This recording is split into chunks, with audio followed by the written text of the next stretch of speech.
Hey guys, it's Lucas. I just got my shipment from Cap and Stem mushrooms today and I'm excited. So I wanted to share with you guys what I got today. Cap and Stem mushrooms is located in Maine, so they're not too far from New York for shipping. I wish they were closer, might just take a ride and pick up some stuff instead of paying the shipping, but that's part of it. Almost half of the cost was shipping, but it was still a good deal for me for what I got. They're a great company. If you're looking to buy bulk ready-to-fruit blocks, I recommend you check them out. Me, I just grow at home, so I only needed a couple things. But if I was ever to get into commercial growing, I'd consider hooking up with them, buy bulk ready-to-fruit blocks, and fruit away, baby. All right, so first, let's show you what I got here. Got 2 boxes like this, got some holes in them.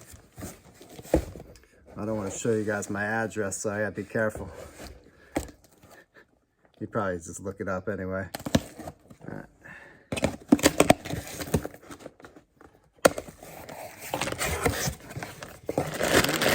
First box we have. Brought me this here. So first we got my lion's mane mushrooms here. A big old bag. This is 10 pounds of substrate, and this is grown a supplemented sawdust substrate. All right, so here's what they sent me, Maine Cap N Stem, and it's the same directions for both lion's mane and oysters. These directions that they give you for this is for, they have the part here where you put the plastic bag over top of it. I'm not going to need to do that because I have a mushroom grow tent. And if you guys want to see the grow tent build that I have and use, check out the link above. It's one of my most popular videos, and I'm still using the same setup a year later. The only difference now is in the summertime, I vent the humidity outside. In the wintertime, the humidity doesn't build up that much down here, so it's different. Check out that link if you guys want to learn how to build your own grow tent. This guy right here, what I'm gonna do is we're going to cut it and pick off some of these fruiting bodies that are already growing, and then we're gonna fold it down, tape it, and make a couple cuts in the side of the bag.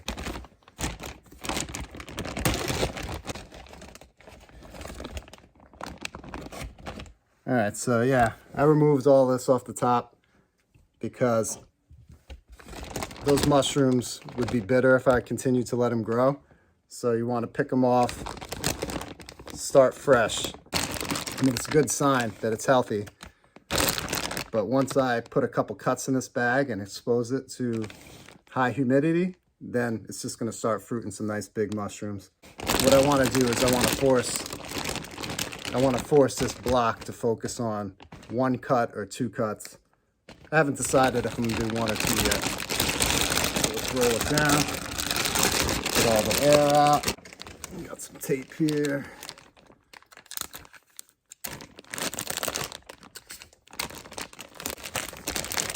You want to get as much air out as you can. You don't want the mushrooms trying to fruit inside the bag. You want to force them to fruit from that cut that you made.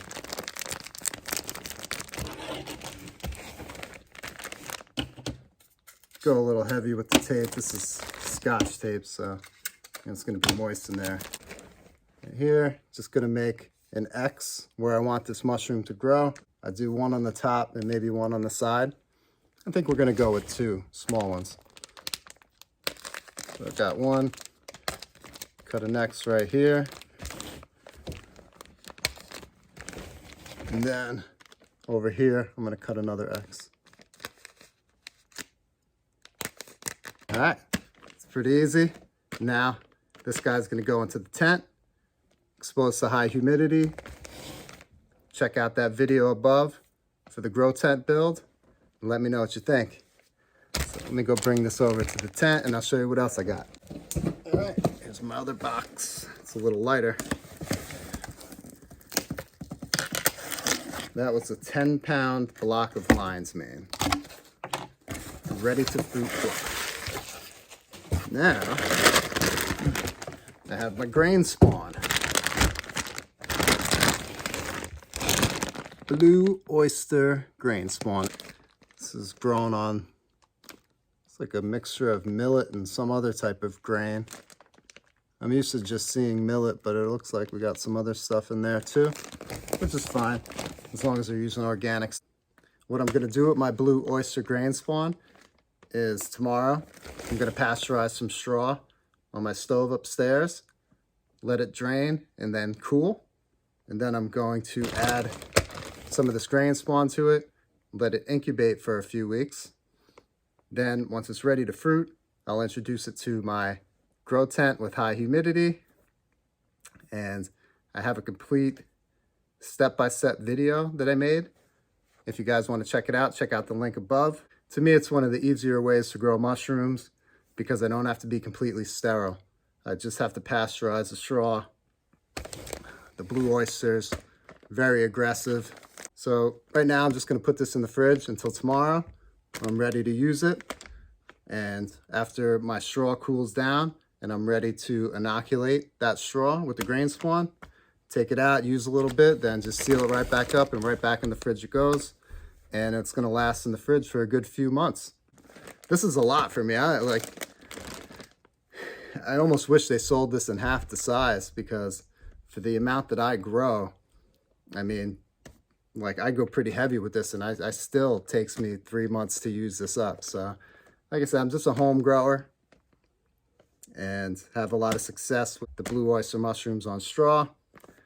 I love the lion's mane. It's one of my favorite mushrooms to eat. And I just love mushrooms, man. It's been winter time. So I haven't been out foraging as much as I'd like to do. Maine Cap N Stem, you should check them out. Check out those videos in the links above. Let me know what you think. I like to hear from you guys, so anytime you want to ask a question, you know, bounce it off me. Maybe I can help you, maybe I can't. But there's tons of great resources out there for growing mushrooms. I've been growing mushrooms now for a couple of years. I took a course over a year ago from Cornell Small Farms. I'll leave a link to them below in the description. The next video I'm going to make is actually going to be about these books that I want to recommend beginning growers. So be on the lookout for that one. Have a great day and stay healthy, friends. We'll put this in the fridge. All right, guys, so here's what the tent looks like. If you haven't checked out that other video yet. It's been lonely in here. Been busy moving things around and just didn't want to grow mushrooms while I was painting with some waterproofing paint that I use on the walls and the floor and stuff, and grow mushrooms at the same time. Felt like it'd be an unhealthy environment for the tent. Just turned on the humidifier, so this humidity, it's going to take a little while to get up to where I want it to be, around that 80% range. So what we got to do, we got to close it up. I probably shouldn't have cut on the top. I probably should have just did the cut on the side because it might grow into my rack a little bit, but I'll keep an eye on it. If it starts to fruit into the rack, I'll just harvest that one and let the other one keep growing. But yeah, hope you guys liked that video and you found that helpful. Have a great day and stay healthy, friends. Gonna zip this guy up.